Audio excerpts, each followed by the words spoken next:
Inson haqiqati.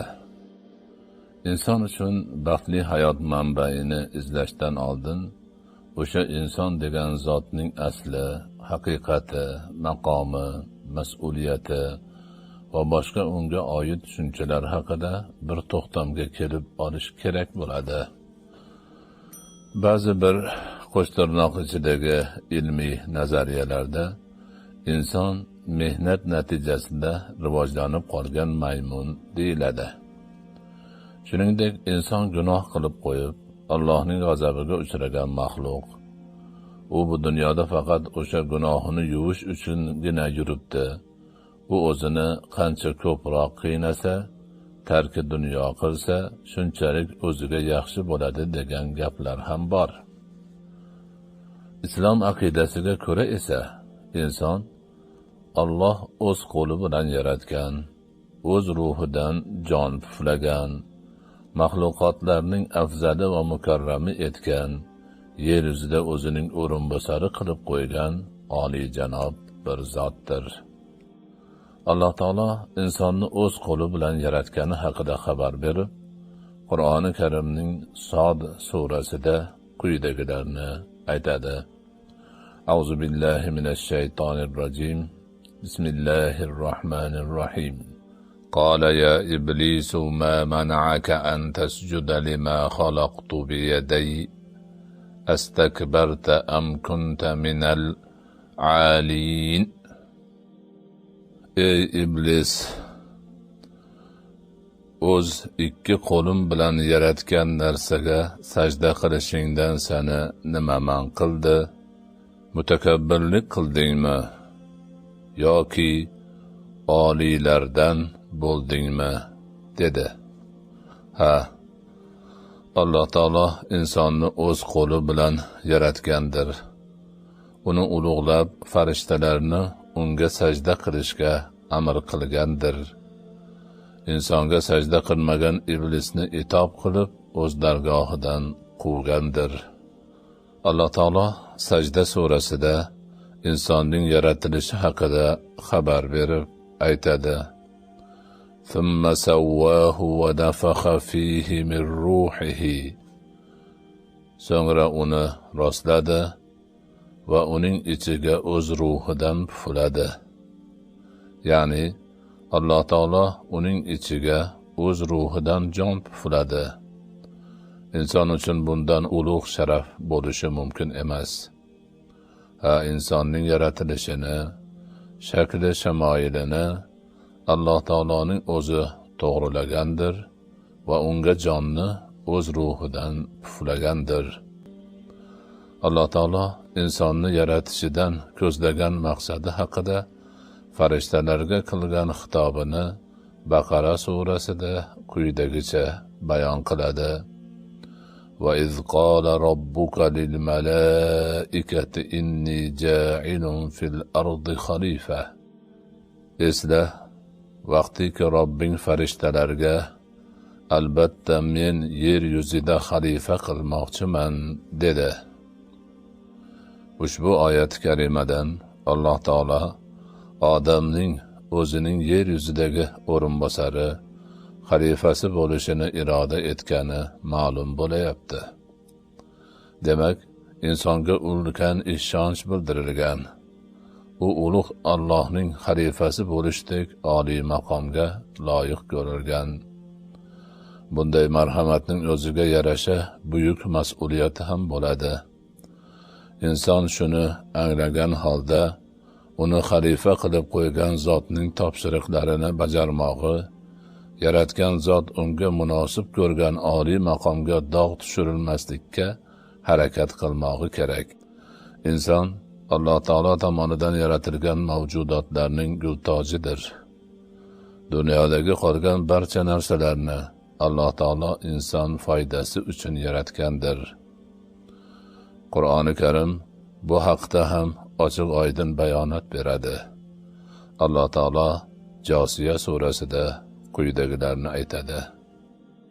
وَسَخَّرَ لَكُم مَّا فِي السَّمَاوَاتِ وَمَا فِي الْأَرْضِ جَمِيعًا مِّنْهُ إن في ذلك لآيات لقوم يتفكرون. Va sizga osmonlardagi narsalarni va yerdagi narsalarni hammasini o'z tomonidan bo'ysundirib qo'ydi. Albatta, ana shunda tafakkur qilgan qavm uchun oyatlar bordir. Demak, osmonlardagi va yerdagi hamma narsa Alloh tomonidan inson foydasi uchun bo'ysundirib qo'yilgan. Faqat aql ishlatish, tafakkur qilish orqaligina borliqdagi barcha narsalarning inson uchun bo'ysundirilgani anglab yetiladi va inson ulardan foyda oladi. Aql yuritish o'z navbatida borliqdagi barcha mavjudot va ashyolarni insonga bo'ysuntirib bergan zotga iymon keltirib, ibodat qilishga olib keladi. Iymonsiz quruq ilm esa foyda emas, zarar keltiradi. Alloh taolo o'zi yaratgan mavjudotlar ichida inson eng azizi va eng mukarrami ekanini Isro surasida ochiq oydin aytib qo'ygan. وَلَقَدْ كَرَّمْنَا بَنِي آدَمَ وَحَمَلْنَاهُمْ فِي الْبَرِّ وَالْبَحْرِ وَرَزَقْنَاهُمْ مِنَ الطَّيِّبَاتِ وَفَضَّلْنَاهُمْ عَلَى كَثِيرٍ مِّمَّنْ خَلَقْنَا تَفْضِيلًا.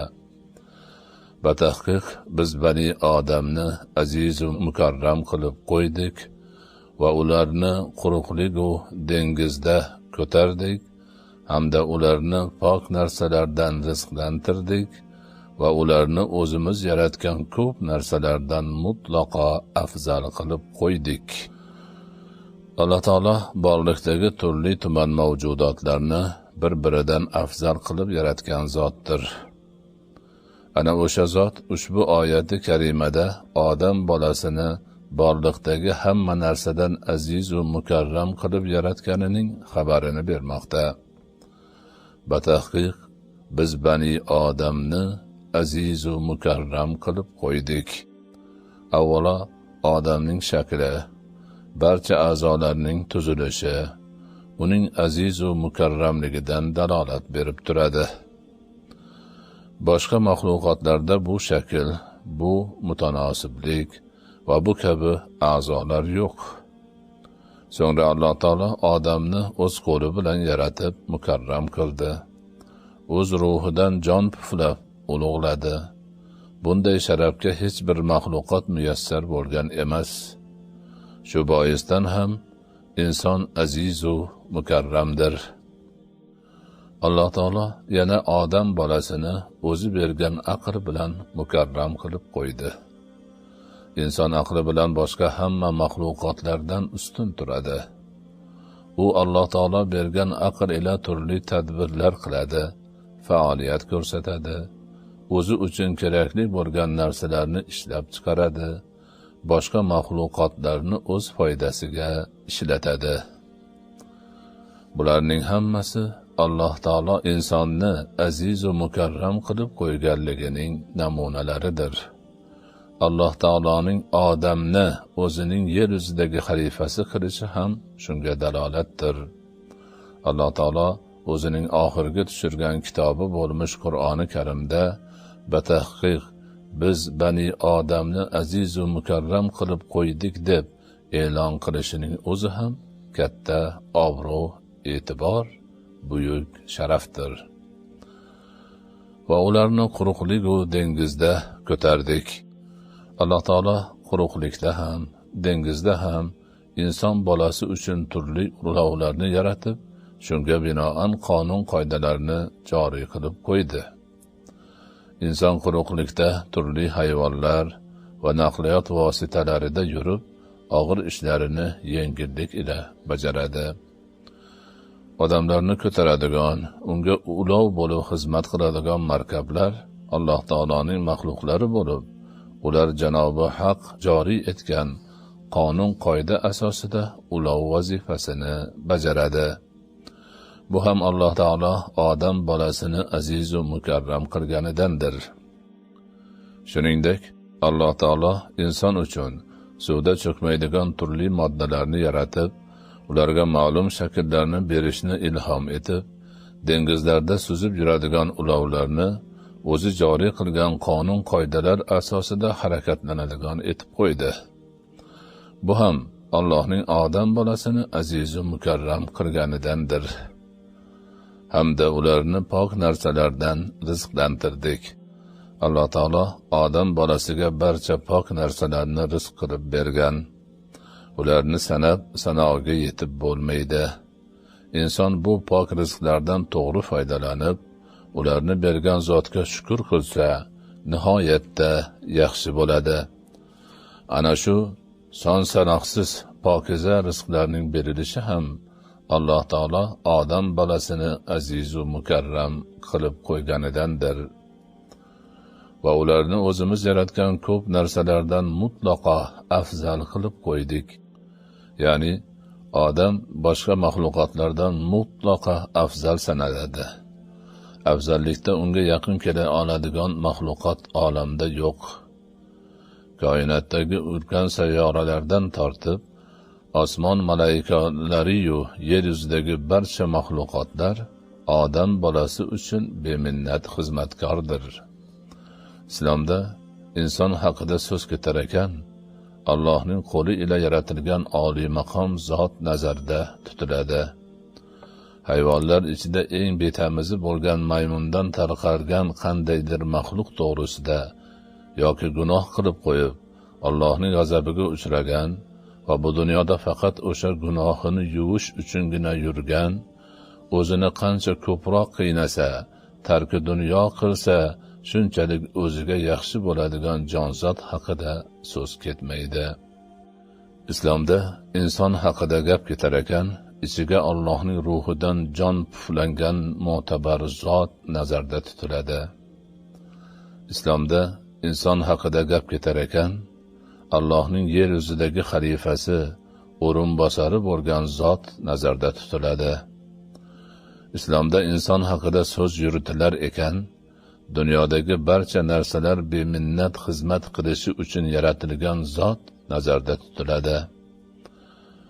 Islomda inson haqida gap ketar ekan, Alloh taolo tomonidan mukarram qilib qo'yilgan bani odam nazarda tutiladi. Insonni islom dini aziz va mukarram qilganchalik ulug'lagan taraf bo'lsa, aytsin. Bas shunday ekan, biz musulmonligimiz ila faxrlanishimiz kerak.